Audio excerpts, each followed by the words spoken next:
Now get Srila Prabhupada's books in ebook and audiobook form. Download the Transcend app.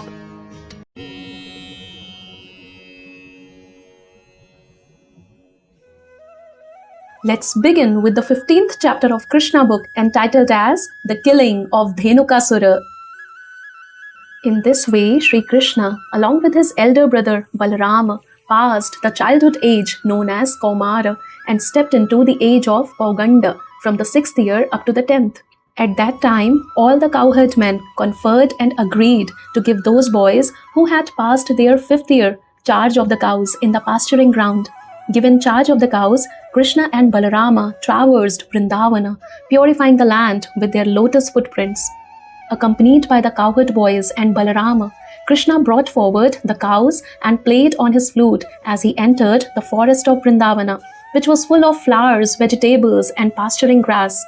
The Vrindavana forest was as sanctified as the clear mind of a devotee and was full of bees, flowers, and fruits. There were chirping birds and clear water lakes with waters that could relieve one of all fatigue. Sweet-smelling breezes blew always, refreshing the mind and body. Krishna, with his friends and Balarama, entered the forest and, seeing the favorable situation, desired to enjoy the atmosphere to the fullest extent. Krishna saw all the trees overloaded with fruits and fresh twigs bending down to touch the ground as if welcoming him by touching his lotus feet. He was very much pleased by the behavior of the trees, fruits, and flowers, and he began to smile, realizing their desires.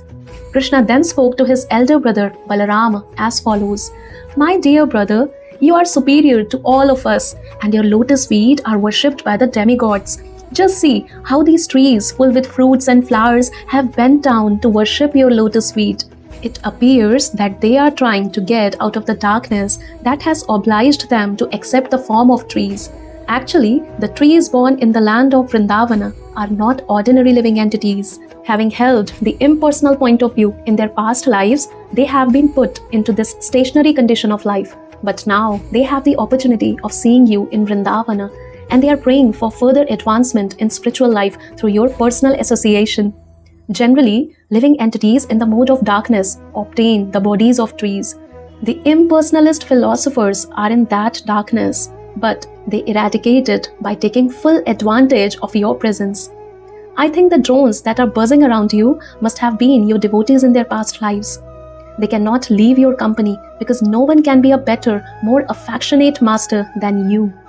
You are the supreme and original personality of Godhead, and the drones are just trying to spread your glories by chanting at every moment. I think some of them must be great sages, devotees of your lordship, and they are disguising themselves in the form of drones because they are unable to give up your company even for a moment. My dear brother, you are the supreme, worshipable Godhead.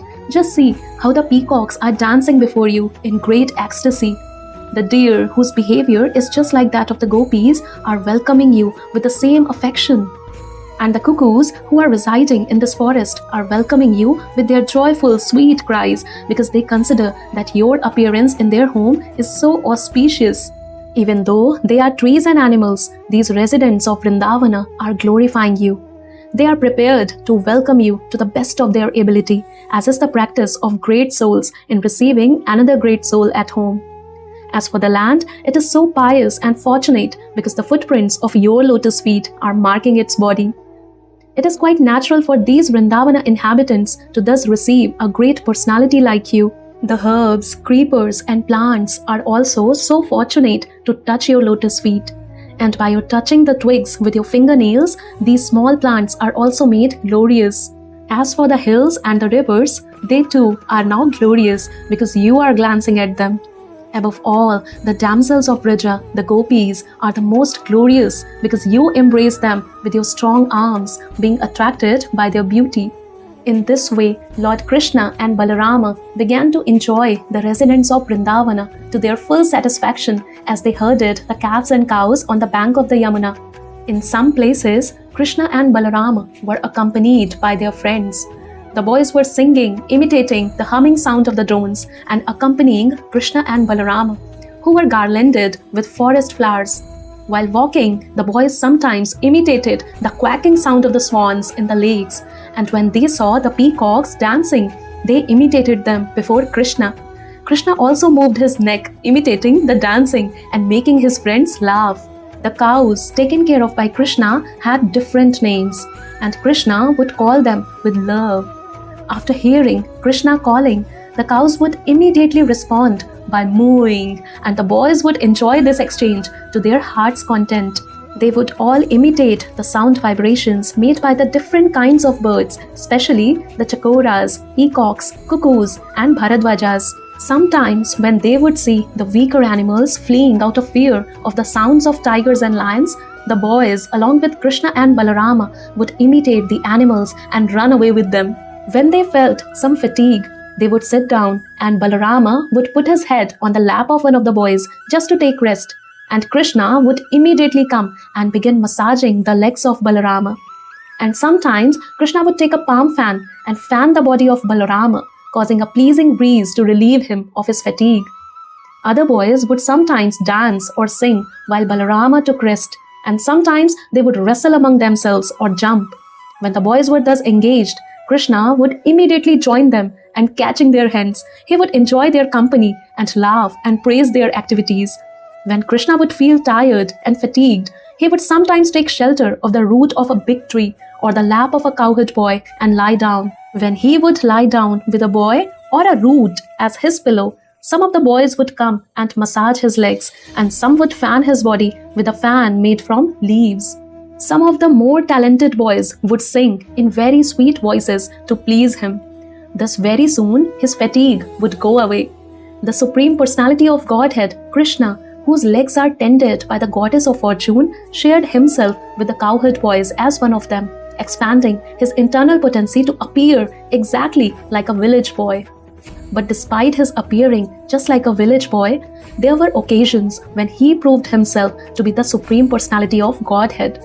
Sometimes men pose themselves as the Supreme Personality of Godhead and cheat innocent people, but they can only cheat, they cannot exhibit the potency of God. While Krishna was thus engaged in his transcendental pastimes, exhibiting his internal potency in the company of the supermost fortunate cowherd boys, there occurred another chance for him to exhibit the superhuman powers of Godhead. His most intimate friends, Sri Dama, Subala, and Stoka Krishna addressed Krishna and Balarama with great love and affection thus: "Dear Balarama, you are very powerful. Your arms are very strong. Dear Krishna, you are very expert in killing all kinds of disturbing demons. Will you kindly note that just near this place there is a big forest of the name Talavana. This forest is full of palm trees, and all the trees are filled with fruits.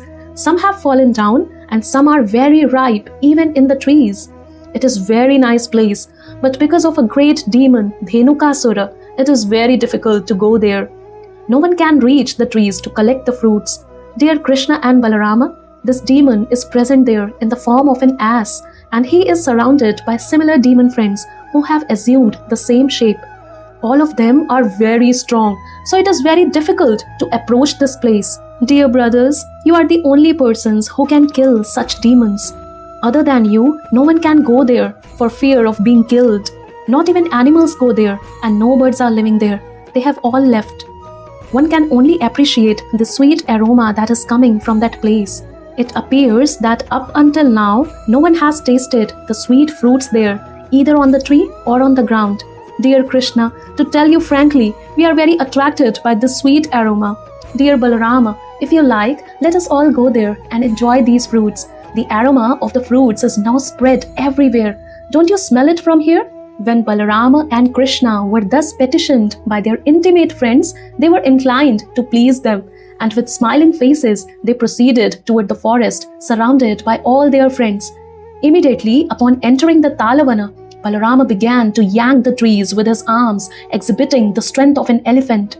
Because of his jerking, all the ripe fruits fell down on the ground. Upon hearing the sound of the falling fruits, the demon Dhenukasura, who was living there in the form of an ass, approached with great force, shaking the whole field so that all the trees moved as if there were an earthquake. The demon appeared before Balarama and kicked his chest with his hind legs. At first, Balarama did not say anything, but with great anger, the demon kicked him again more vehemently. This time, Balarama immediately caught hold of the legs of the ass with one hand and, wheeling him around, threw him into the treetops. While he was being wheeled around by Lord Balarama, the demon lost his life. Balarama threw the demon into the biggest palm tree about, and the demon's body was so heavy that the palm tree fell upon other trees and several fell down. It appeared as if a great hurricane was passing through the forest, and all the trees were falling down one after another. This exhibition of extraordinary strength is not astonishing because Lord Balarama is the personality of Godhead known as Ananta Sheshanag, who is holding all the planets on the hoods of his millions of heads. He maintains the whole cosmic manifestation exactly as horizontal and vertical threads hold the weaving of a cloth. After the demon had been thrown into the trees, all the friends and associates of Dhenukasura immediately assembled and attacked Balarama and Krishna with great force. They were determined to retaliate and avenge the death of their friend. But Krishna and Balarama caught each of the asses by the hind legs and exactly in the same way wheeled them around. Thus they killed all of them and threw them into the palm trees. Because of the dead bodies of the asses, there was a panoramic scene. It appeared as if clouds of various colors were assembled in the trees. Hearing of this great incident, the demigods from the higher planets showered flowers on Krishna and Balarama and beat their drums and offered devotional prayers.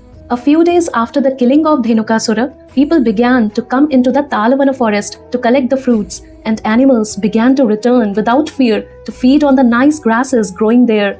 Just by chanting or hearing these transcendental activities and pastimes of the brothers Krishna and Balarama, one can amass pious activities. When Krishna and Balarama entered the village of Vrindavana along with their friends, they played their flutes and the boys praised their uncommon activities in the forest. Their faces were decorated with tilaka and smeared with the dust raised by the cows, and Krishna's head was decorated with a peacock feather. Both he and Balarama played their flutes, and the young gopis were joyous to see Krishna returning home. All the gopis in Vrindavana remained very morose on account of Krishna's absence. All day they were thinking of Krishna in the forest or of him herding cows in the pasture. When they saw Krishna returning, all their anxieties were immediately relieved, and they began to look at his face the way drones hover over the honey of the lotus flower. When Krishna entered the village, the young gopis smiled and laughed. Krishna, while playing the flute, enjoyed the beautiful smiling faces of the gopis.